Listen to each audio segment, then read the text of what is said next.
하나님을 알면이란 말씀의 제목으로 함께 말씀 나누겠습니다. 하나님을 알면 이 세상을 살아가는 우리 모두에게 바라는 것이 있다면 아마 지혜로운 사람이 되는 것 아닐까 이런 생각이 듭니다. 내가 인생을 살아갈 때에 미련한 자보다는 지혜로운 자가 되어서 나와 함께하는 수많은 사람들이 나를 보고 저 사람은 참으로 지혜롭구나 라는 말을 듣는 것이 굉장히 기분 좋은 일일 거다라고 저는 믿습니다. 저 또한 인생을 살아가며 저 사람 참 멍청하네, 저 사람 왜 이렇게 모자라지? 라는 이야기보다는 저 목사 그래도 지혜로운 목사다라는 말을 듣고 싶은 욕심이 있습니다. 그리고 인간이 가진 그 지혜를 추구하는 그 모든 것들, 이것은 아마 이 시대를 살아가는 그 누구나 당연하게 그러한 꿈을 꾸고 그러한 마음을 갖기 위해 살아가는 그러한 모습으로 살지 않나 생각됩니다. 이 땅을 살아가는 많은 이들이 지혜에 목말라 합니다. 지혜로운 자가 되고 싶어 하고요, 지혜를 구합니다. 그래서 유대인들은 탈무드와 같은 그러한 것들을 통해 자신의 자녀들에게 그 지혜를 가르치려고 합니다. 어떻게 인생을 살아야 그들의 삶에 지혜가 넘치는지.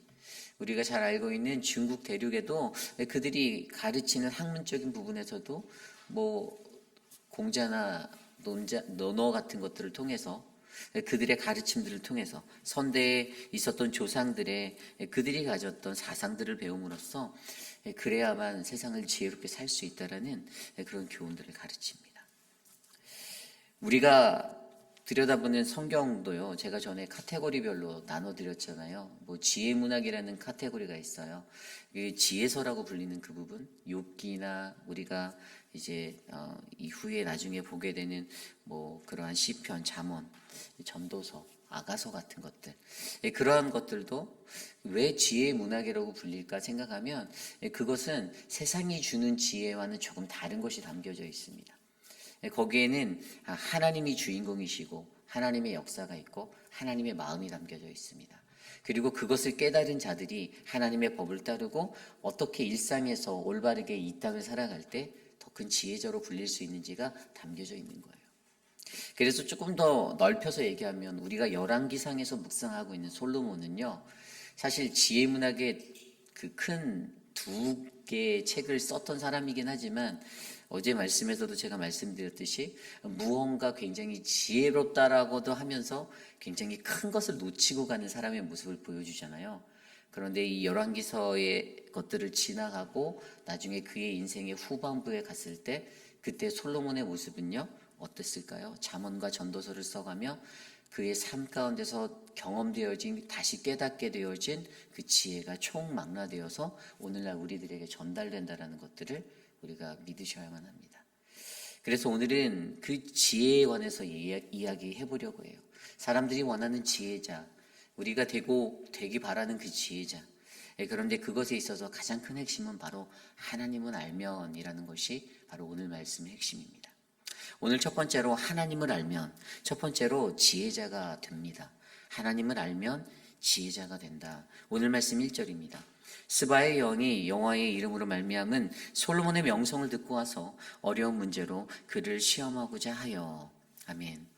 오늘 말씀에 등장하는 남방의 여왕 스바 여왕이라는 사람이요, 여호와의 이름으로 말미암은 솔로몬의 명성을 듣고 왔다. 간단히 말해서 여호와의 이름 때문에, 하나님 때문에 그가 지혜롭다라고 소문나게 된 그 사람 솔로몬을 찾아왔다라는 것입니다.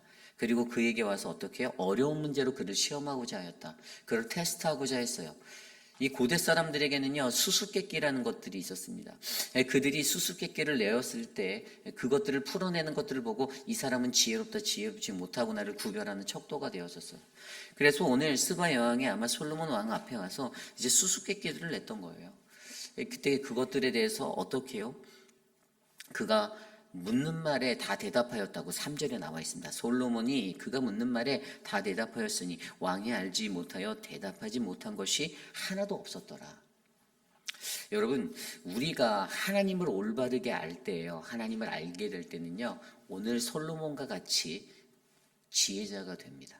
소문난 지혜자가 될 수 있어요. 하나님을 모르는 사람이 이 소문난 지혜자가 될 수 있지 않습니다.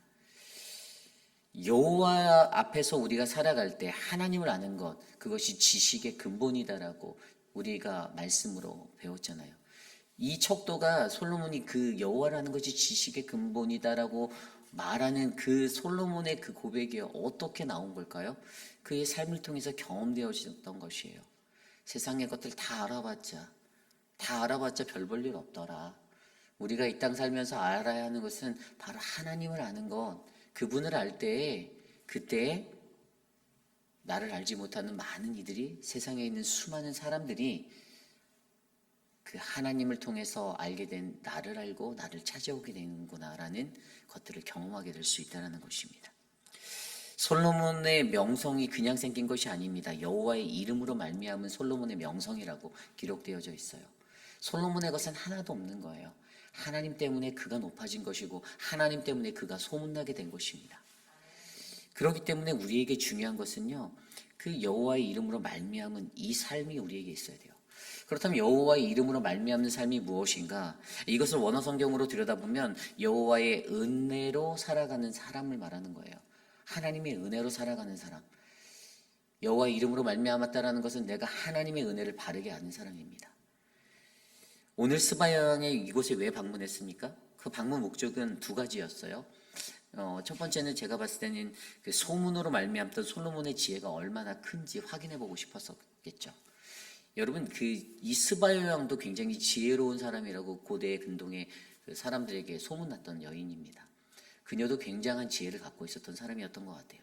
그런데 자신의 귓가에 들려오는, 야, 저 이스라엘에는 솔로몬이란 사람이 되게 지혜롭대, 엄청 지혜롭대, 이 말을 듣고 혹했을 거예요. 견주어 보고 싶었을 거예요. 한번 만나보고 싶다. 그래서 오늘 그에게 찾아갔던 것입니다. 그리고 또 상업적인 방문도 했어요. 2절 말씀에 보면 예루살렘에 이르니 수행하는 자가 심히 많고 향품과 심히 많은 금과 보석을 낙타에 실었더라 라고 나와 있죠. 이 상업적인 방문을 했을 거예요. 이제 자기들의 어떤 외교적인 측면을 돌파하고자 또 자신의 것들도 함께 교류하고자 그런 마음에 솔로몬을 찾아왔을 것입니다. 어쨌든 중요한 것은요, 우리가 잘 알고 있듯이 어떠한 목적으로 방문했든 스바 여인의 귀에 듣게 된 그 솔로몬에 대한 이름은요, 그가 정말로 지혜로운지 뭐 이런 것들을 확인하고 싶어서 찾아온 거였지만, 사실 솔로몬의 입장에서는 그것이 바로 여호와 하나님의 은혜로 내가 오늘 소문난 자가 되었다, 지혜로운 자가 되었다라는 그 사실을 우리가 이해해야 하는 것입니다. 그러므로 저와 여러분 기억해 보십시오. 우리가 세상에서 지혜로운 사람을, 어떤 사람을 지혜롭다라고 말하죠? 어떤 문제가 있을 때 결정을 잘하거나 어떤 일이 있을 때 좋은 선택, 좋은 결정을 하는 사람, 그러면 우리는 분별력이 있는 사람, 이런 사람들을 보고 참 지혜롭다라고 우리가 표현하잖아요. 그런데 더 중요한 건 하나님의 입장에서는요, 하나님의 관점에서는 가장 중요한 핵심은 우리가 하나님을 알 때에, 바로 하나님의 은혜를 알 때에, 여호와의 이름으로 말미암은 자가 될 때에 우리는 지혜로운 자가 될 수 있다는 이 핵심을 기억하여 주시기를 바랍니다. 그러므로 여러분, 하나님을 알면 지혜자가 될 수 있습니다. 저와 여러분이 지혜로운 자가 되기 원하십니까? 하나님을 아시길 바랍니다. 그때 우리는 바로 참다운 지혜자로 세상 가운데, 야, 저 사람 참 지혜로운 사람이야 라고 정평나는 그러한 인생이 될 줄 믿습니다. 오늘 두 번째로, 하나님을 알면 지혜를 행할 수가 있습니다. 하나님을 알면 지혜를 행할 수가 있다. 오늘 말씀 9절 말씀에 이렇게 나와 있습니다. 당신의 하나님 여호와를 송축할지로다.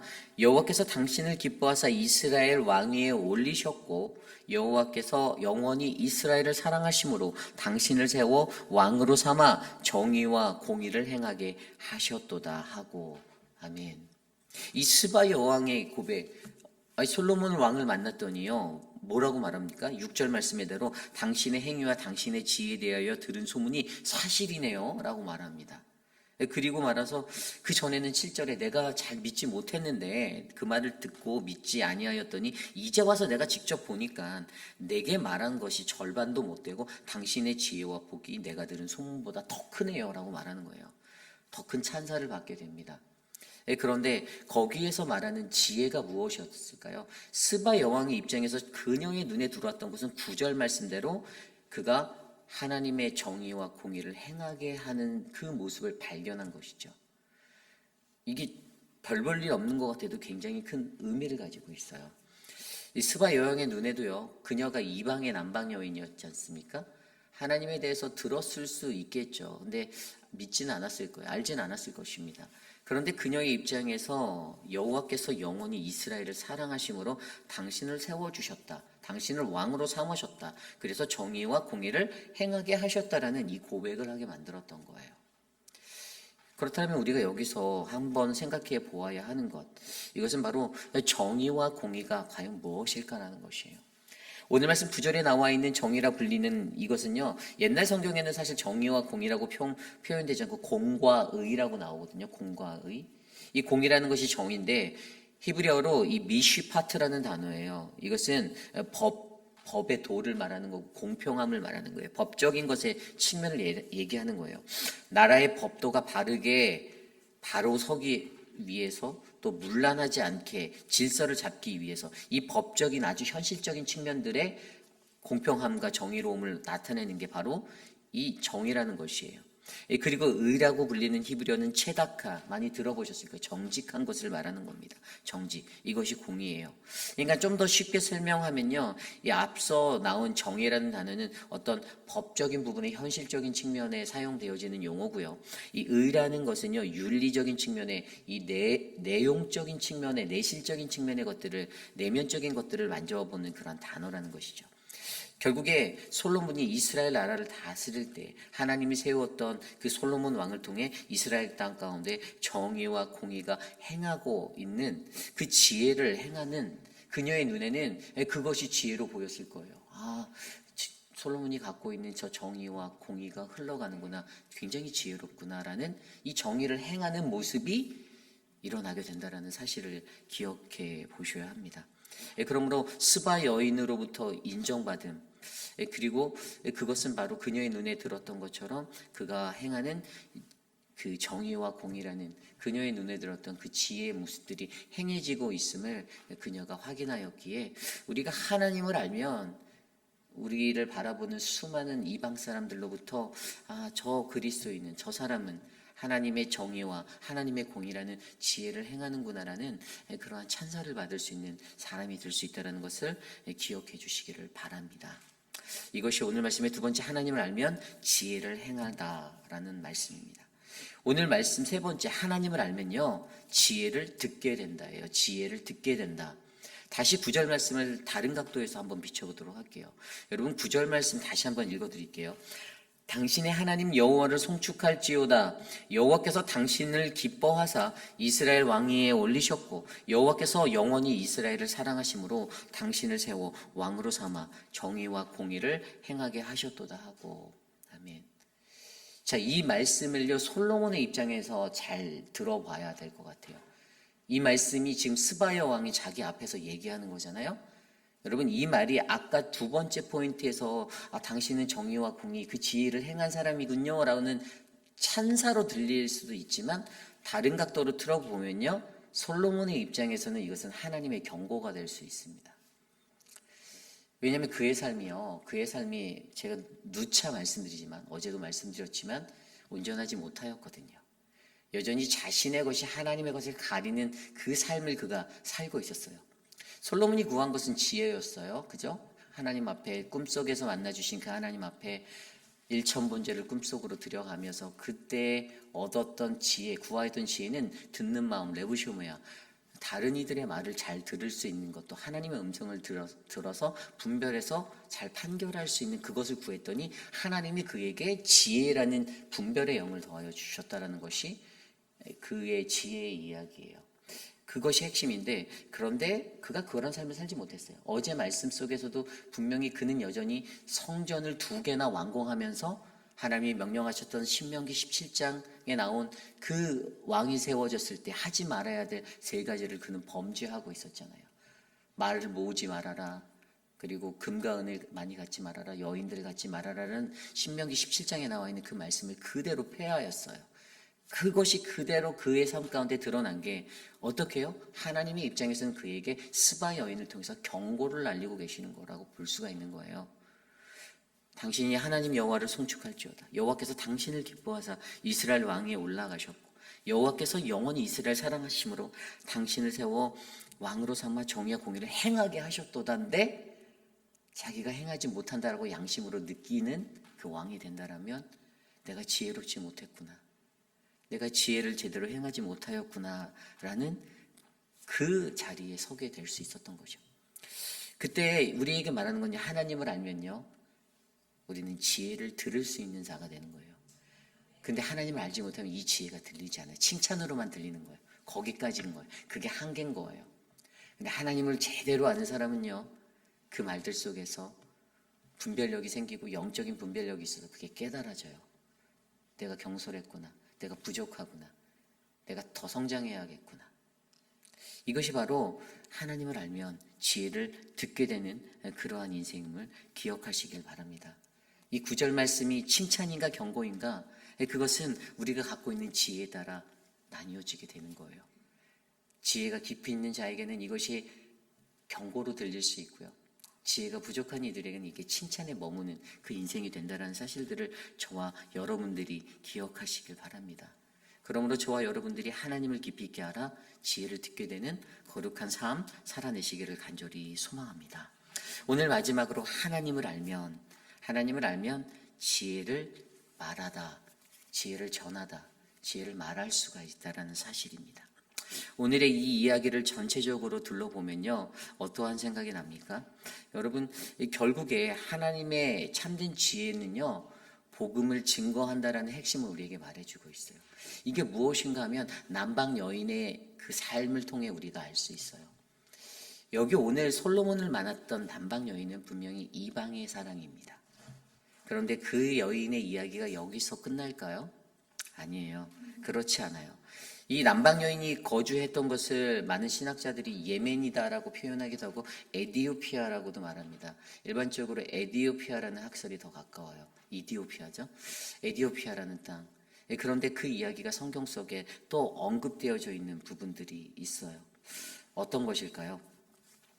그 사도행전 8장 21절부터 35절까지의 이야기가 바로 그 이야기예요. 사도행전 8장에 보면 빌립이 복음을 전합니다. 근데 어디에 가서 복음을 전하냐면 그들이 원래 가고자 했던 것에 조금 다른 목적으로 이디오피아 땅으로 그들의 발걸음이 성령에 이끌려서 그 구절을 보면 성령의 인도하심을 받아 그들이 그곳으로 나아갔어요. 그래서 그들이 예루살렘에서 이렇게 내려오면서 그런데 그때 예루살렘에서 예배를 드리고 다시 돌아가고 있는 이 에디오피아의 그 간다게라는 여왕, 이 여왕의 내시를 만나는 장면이 나와요. 그리고 그에게 복음을 전하는 장면이 나와요. 그런데 그 내시가요, 자신이 돌아가는데 수레를 타고 이렇게 돌아가는데 그때 거기에서 그가 말씀을 보고 있었다라고 기록되는데 그게 이사야서의 말씀이에요. 이사야서의 말씀. 이사야서의 말씀을 보고 빌립이 그것을 보고선 그에게 달려가서 그에게 말을 걸어요. 당신이 읽고 있는 그 글을 다 이해해요? 라고 이렇게 물어보죠. 그때 그 내시가 하는 말이, 에디오피아의 그 내시가 하는 말이, 아니 나에게 제대로 가르쳐주는 사람이 없는데 내가 이걸 어떻게 이해하겠냐고 이렇게 말합니다. 그리고 나서 빌립이 그 수혜로 점프인트해서 그것을 이제 풀어서 이해해주고 설명을 해주고 당신이 읽은 그 구절은요, 그게 이사야서의 말씀인데 이사야서 53장 7절 말씀이에요. 그게 바로 이렇게 기록되어져 있습니다. 그가 도살자에게로 가는 양과 같이 끌려갔고 털 깎는 자 앞에 있는 어린 양이 조용함과 같이 그의 입을 열지 아니하였도다.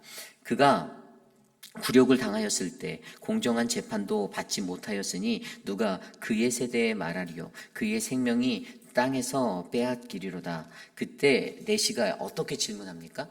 아니 도대체 이게 누굽니까? 이게 납니까? 이게 누구예요? 라고 질문하고 그리고 그 사도행전 8장 35절에 보면 빌립이 입을 열어 예수를 가르쳐 복음을 전하니 그렇게 나와 있어요. 그리고 나서 그가 세례를 받습니다. 지나가는 곳에 물에 멈추고 빌립과 함께 세례를 받게 되는 장면이 바로 이 장면이에요. 자, 여기서 중요한 것은요. 에디오피아 그 간디게라는 그 여왕의 아래에 있었던 사람이 오늘 신앙을 갖고 있었다는 것을 우리가 발견하게 되죠. 예루살렘 성에 갔다가 돌아왔다. 이것은 분명히 저는 물론 이게 또 다른 영향일 수 있지만 그 솔로몬을 만났던 스바의 여왕을 통해서 그것에 하나님이 전해지지 않았을까라는 그러한 생각들을 갖게 됩니다. 어떻게 그가 손에 이사야라는 그 성경을 읽을 수 있는 그 자리에 있게 되었을까?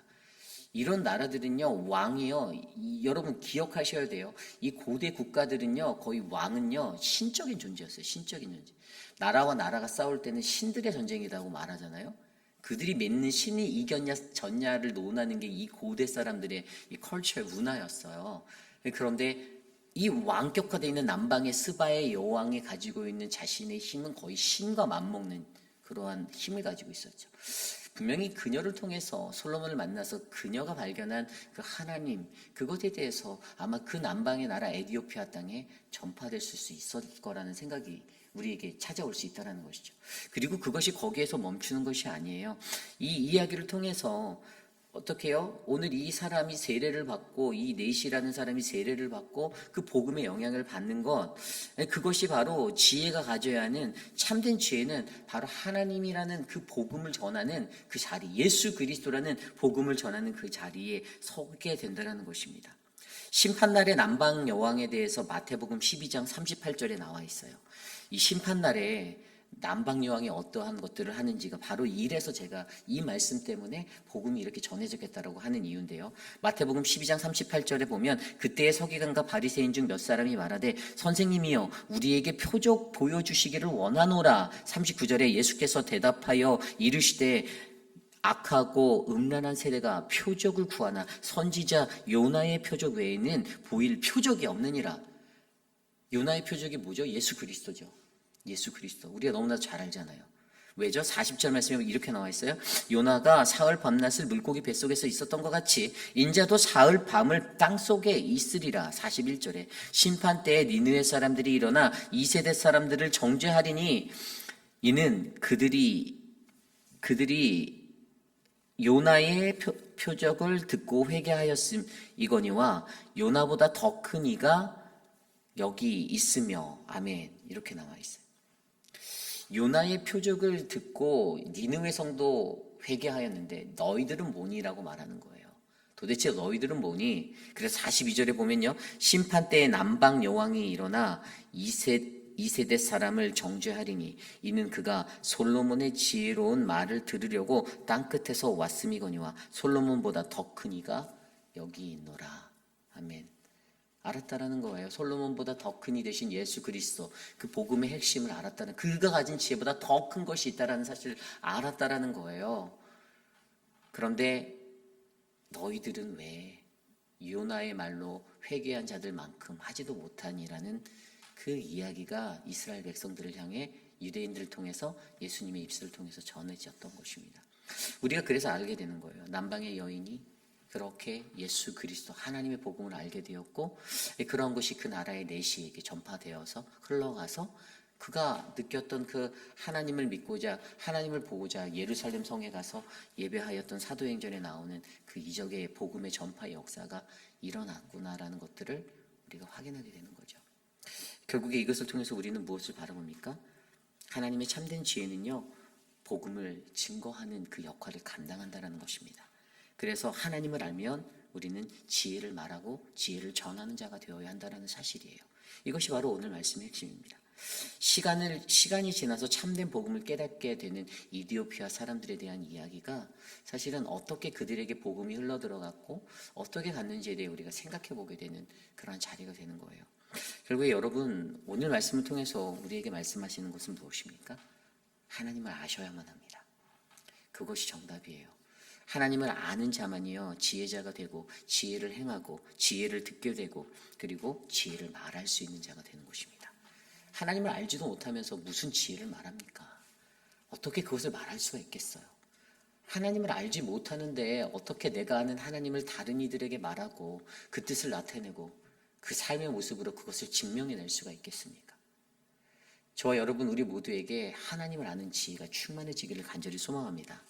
그래서 저와 여러분 우리의 삶 가운데 더욱더 하나님의 은혜가 날마다 깊어져 우리를 통해서 이 세상 가운데 온전하신 예수 그리스도 그 복음의 이름이 선포되는 우리 모두의 인생 되시기를 간절히 소망합니다. 오늘 주신 말씀을 놓고 함께 기도하기 원합니다. 하나님, 솔로몬보다 더 크시니 예수 그리스도 그 복음이 우리의 지혜입니다. 그분을 알기 위해 하나님을 알기 원합니다. 깊이 있게 주를 만나고 주와 동행하고 주와 경험하는 그 모든 삶 가운데서 하나님 우리를 통하여 복음의 능력으로 삼아 주시옵소서. 함께 기도하겠습니다.